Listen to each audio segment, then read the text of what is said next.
আসসালামু আলাইকুম রহমতুল্লাহ বারাকাত।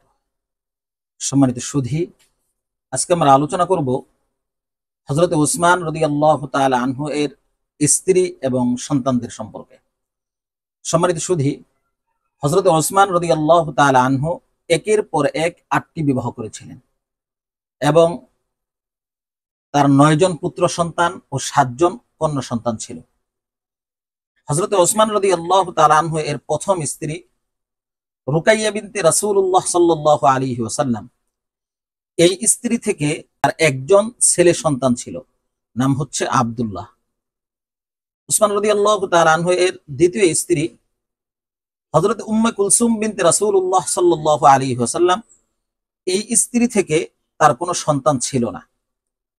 তৃতীয় স্ত্রী ফাখতা বিনতে রিজওয়ান রাদিয়াল্লাহু তাআলা আনহা। এই স্ত্রী থেকে এক ছেলে, নাম তার আব্দুল্লাহ আসগর।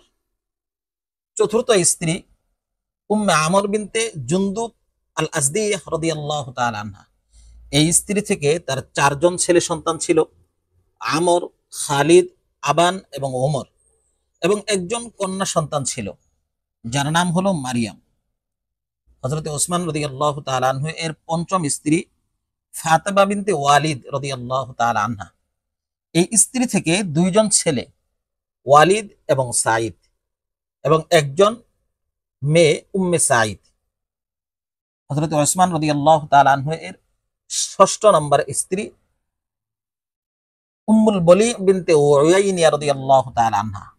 এই স্ত্রী থেকে এক ছেলে ছিল, নাম আব্দুল মালিক। উসমান রাদিয়াল্লাহু তাআলা আনহু এর সপ্তম স্ত্রী আমালা বিনতে সাইবাহ রাদিয়াল্লাহু তাআলা আনহা। এই স্ত্রী থেকে 3 জন কন্যা সন্তান ছিল, আয়েশা, উম্মে আবান, উম্মে আমর। 8 নম্বর স্ত্রী নালা বিনতে ফারাফিসা রাদিয়াল্লাহু তাআলা আনহা। এই স্ত্রী থেকে একজন কন্যা সন্তান ছিল, নাম মরিয়ম। উসমান রাদিয়াল্লাহু তাআলা আনহু এর আরেকজন উম্মে ওয়ালাদ ছিল, স্ত্রী না, তার নামটা মনে নেই। হযরত ওসমান রাদিয়াল্লাহু তাআলা আনহু যখন শাহাদাত বরণ করেন তখন তার 4 জন স্ত্রী ছিল।